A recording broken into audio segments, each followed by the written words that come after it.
नमस्कारम। अब हम पढ़ते हैं activity 15.5 10th class biology chapter our environment. Collect waste material from your homes कि आप अपने घर में से वेस्ट मटेरियल यानी व्यर्थ पदार्थों को इकट्ठा कीजिए। This could include all the waste generated during a day कि आप इस वेस्ट में आपके घर में एक दिन में जो भी वेस्ट इकट्ठा होता है आप वो सब इकट्ठा कर सकते हो। जैसे किचन वेस्ट कि आपकी रसोई घर में जो वेस्ट होता है, जैसे कि स्पॉइल्ड फूड यानी कि खराब हो चुका खाना हो, रात का बासी खाना, बासी चावल, रोटी, खराब हुई सब्जी, ये सब, या कोई मिठाई खराब हो चुकी है जो। वेजिटेबल पील्स यानी सब्जियों के छिलके। यूज्ड टी लीव्स यानी कि चाय बनाने के बाद जो चाय की पत्ती बच जाती है वो ले लीजिए। मिल्क पैकेट्स, दूध के जो पैकेट होते हैं पॉलिथीन वाले, वो ले लीजिए। एंड एम्प्टी कार्टून्स यानी कि कोई खाली बक्सा है, कोई खाली बर्तन जैसा कुछ है जो कोई खाली बक्सा वगैरह है। वेस्ट पेपर यानी खराब आपका कागज है, वेस्ट कागज है। एम्प्टी मेडिसिन बोटल्स, दवाई की खाली शीशियां हैं, या स्ट्रिप्स पट्टियां वगैरह हैं, या bubble PACS. Old and torn clothes या मतलब पुराने या फटे हुए कपड़े हैं। एंड ब्रोकन फुटवियर यानी कि आपके टूटे फूटे फटे पुराने जूते या चप्पल हैं। ये सारा वेस्ट मटेरियल आप इकट्ठा कर लीजिए। Bury this material in a pit in the school garden कि आप पिट मतलब एक गड्ढा, कि आप अपने स्कूल के गार्डन में, स्कूल के बगीचे में एक गड्ढा खोद करके इस सारे वेस्ट मटेरियल को जो आपने अपने घर में इकट्ठा किया था उस सारे वेस्ट मटेरियल को स्कूल के गार्डन में गड्ढे में दबा दीजिए। या फिर और if there is no space available you can collect the material in an old bucket और flower pot and cover with at least 15 centimetre of soil. या फिर अगर आपके पास स्कूल में या आपको जगह नहीं मिल रही है गड्ढा खोदने की, तो आप क्या कीजिए, सारे वेस्ट मटेरियल को एक पुरानी बाल्टी में इकट्ठा कर लीजिए। या फिर एक आप गमला ले लीजिए और उस गमले के अंदर सारा वेस्ट मटेरियल डाल करके उसके ऊपर मिट्टी से कवर कर दीजिए उसको, और कम से कम 15 सेंटीमीटर ऊंची मिट्टी की उस पर एक परत, एक लेयर बना दीजिए। Keep this material moist and observe at 15 day intervals कि आपने जो भी वो वेस्ट मटेरियल डाला था उसको मोइस्ट रखिए। मोइस्ट यानी उसमें उसको थोड़ा पानी डाल दीजिएगा, उसको गीला रखिएगा, यानी नमी रखनी है आपको, सूखने नहीं देना है। और उसको 15-15 दिन के इंटरवल पर 15-15 दिन बाद आपको उसको चेक करना है कि उस मटेरियल में क्या क्या चेंज आया है। ठीक है। What are the materials that remain unchanged over long periods of time? कि आप जब उस गड्ढे में से उस वेस्ट मटेरियल को देखोगे तो वो कौन सा मटेरियल है जो रिमेन अनचेंज्ड यानी जो जिसके ऊपर कोई बदलाव नहीं आया है, जो अनचेंज्ड है। यानी जैसे आपने 15 दिन पहले गड्ढे में दबाया था, 15 दिन बाद भी वो वैसा ही निकला है। तो ऐसा कौन कौन सा मटेरियल मिलेगा आपको कौन कौन सा मिलेगा? देखिए, कुछ मटेरियल तो गलने सड़ने लग जाएगा, कुछ मटेरियल गलेगा नहीं, सड़ेगा नहीं। तो वो वाला पूछ रहा है कि कौन सा सड़ेगा नहीं, कौन सा अनचेंज्ड है, तो कौन कौन सा बदलेगा नहीं। इस पे देखो आप, मिल्क पैकेट जो है, दूध की जो थैलियां होती हैं, लिफाफे, दूध की थैलियां पॉलीथीन की बनी होती है और पॉलीथीन गलती सड़ती नहीं है। तो आप 15 दिन बाद आप गड्ढे में देखोगे तो पॉलीथीन वैसी की वैसी निकलेगी जैसे आपने दबाई थी। इसके अलावा एम्प्टी मेडिसिन बोटल्स, दवाई की शीशियां या तो प्लास्टिक की होती हैं या कांच की होती हैं। तो ना तो कांच गलता है ना ही प्लास्टिक गलती है, तो 15 दिन बाद ये भी अनचेंज्ड निकलेगा। इसके अलावा अगर कुछ आपने कोई प्लास्टिक का और कोई टुकड़ा वगैरह डाला हो वेस्ट में तो वो भी अनचेंज्ड निकलेगा, उस पे भी कोई चेंज नहीं मिलेगा। ठीक है। अगला question, what are the materials which change their form and structure over time? कि उस गड्ढे में से जब आप वेस्ट मटेरियल को निकालोगे तो कौन सा वो मटेरियल है जिसकी फॉर्म और स्ट्रक्चर यानी जिसकी शक्ल सूरत बदल जाएगी, जिसका स्ट्रक्चर संरचना बदल जाएगी, यानी जो जो जो चेंज हो जाएगा वो कौन कौन सा मटेरियल है? वो वाला मटेरियल मिलेगा जो गलना सड़ना शुरू कर देगा, यानी वो चेंज हो जाएगा। तो कौन कौन सा मटेरियल चेंज हो जाता है? ये जो किचन वेस्ट है ना, यानी कि जो स्पॉइल्ड फूड है, खराब हुआ खाना है। अब मान लो आपने रसगुल्ला खराब हो चुका था, वो रसगुल्ले आपने गड्ढे में दबा दिए, तो 15 दिनों बाद आप रसगुल्ले को निकालोगे, वो क्या वो वैसा तो नहीं निकलेगा जैसा आपने दबाया था।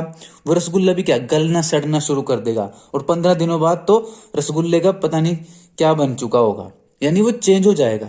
वेजिटेबल पील्स यानी सब्जियों के छिलके हैं, ये भी 15 दिनों बाद आप निकालोगे, ये भी गलने सड़ने शुरू हो जाएंगे, ये भी चेंज हो जाएंगे।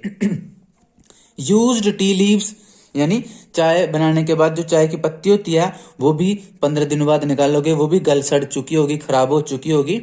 इसके अलावा वेस्ट पेपर यानी जो कागज है, कागज भी क्या है मिट्टी में चेंज हो जाएगा, वो भी गलने सड़ने शुरू हो जाएगा। इसके अलावा जो पुराने कपड़े हैं वो भी क्या करेंगे, गलने सड़ने, खराब होने या ब्रोकन डाउन होने स्टार्ट हो जाएंगे। या आपका फुटवियर है, ठीक है, फुटवियर आपका अगर जूते या चप्पल अगर आपके रबड़ के हैं तो रबड़ भी क्या गलने सड़ने लग जाएगी, और 15 दिनों बाद उसमें भी थोड़ा थोड़ा चेंज आना शुरू हो जाएगा। लेकिन अगर आपका जूता या चप्पल प्योर प्लास्टिक का बना हुआ है तो प्लास्टिक पे कोई असर नहीं होगा, वो एज इट इज अनचेंज्ड निकल जाएगा। अगला क्वेश्चन है, of these materials that are changed which one change the fastest? कि जो जो मटेरियल आपने 15 दिनों बाद देखे जो चेंज हो चुके थे, गल सड़ रहे थे, उनमें से कौन से मटेरियल है जो सबसे ज्यादा तेजी से चेंज हो रहे हैं? तो सबसे ज्यादा तेजी से कौन चेंज हो रहे हैं? ये वाला जो रसोई का वेस्ट था, यानी स्पॉइल्ड फूड है, जो खाना है, ये सबसे जल्दी जल्दी गल सड़ेगा, यानी कि ये सबसे जल्दी फास्टेस्ट चेंज होएगा। इसके अलावा वेजिटेबल पील्स है, यानी सब्जियों के छिलके हैं, ये भी जल्दी जल्दी चेंज हो जाएंगे क्योंकि ये भी जल्दी गलना सड़ना शुरू कर देते हैं। इसके अलावा यूज टी लीव्स है, यानी चाय बनाने के बाद जो उबली हुई पत्ती है वो भी जल्दी जल्दी चेंज हो जाएगी, ठीक है। और इसके अलावा और क्या, जो वेस्ट पेपर कागज है ये भी जल्दी जल्दी चेंज होने लगेगा, क्योंकि कागज भी बड़ी जल्दी गल सड़ जाता है, तो ये भी बड़ी जल्दी चेंज होने लगेगा। इसके अलावा कपड़े थोड़ा स्लो जूते चप्पल जो है वो थोड़ा स्लोली चेंज होंगे, और क्लोथ्स हैं वो भी थोड़ा थोड़ा स्लो चेंज होंगे, बट ये भी गलने सड़ने स्टार्ट हो जाते हैं। तो ये आया समझ में इस एक्टिविटी में? एक्चुअल में क्या है, ये एक्टिविटी हमें क्या सिखा रही है? ये एक्टिविटी हमें मेनली दो चीजें सिखा रही है। ये एक्टिविटी हमें biodegradable material and non biodegradable material के बारे में सिखाती है। बायोडिग्रेडेबल मटेरियल कौन सा होता है?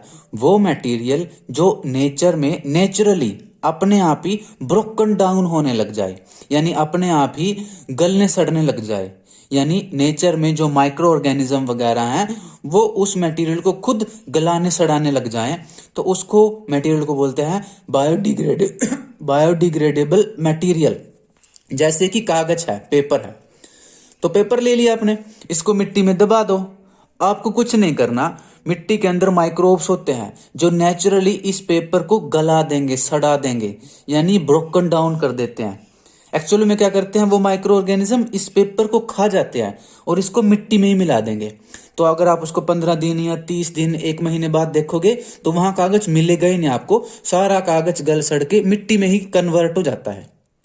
तो ऐसे मटेरियल जो नेचुरली ब्रोकन डाउन हो जाएं, जो नेचर में अपने आप गल सड़ जाएं, उनको बायोडिग्रेडेबल मटेरियल कहते हैं। जैसे कि पेपर है, जैसे कि वेजिटेबल पील्स हैं, यानी सब्जियों के छिलके हैं, उनको आप मिट्टी में दबा दो, तो उसको आप 1 महीने बाद देखोगे, 15 दिनों बाद देखोगे, तो वो भी खुद ब खुद ब्रोकन डाउन होने लगते हैं, गल सड़ जाते हैं।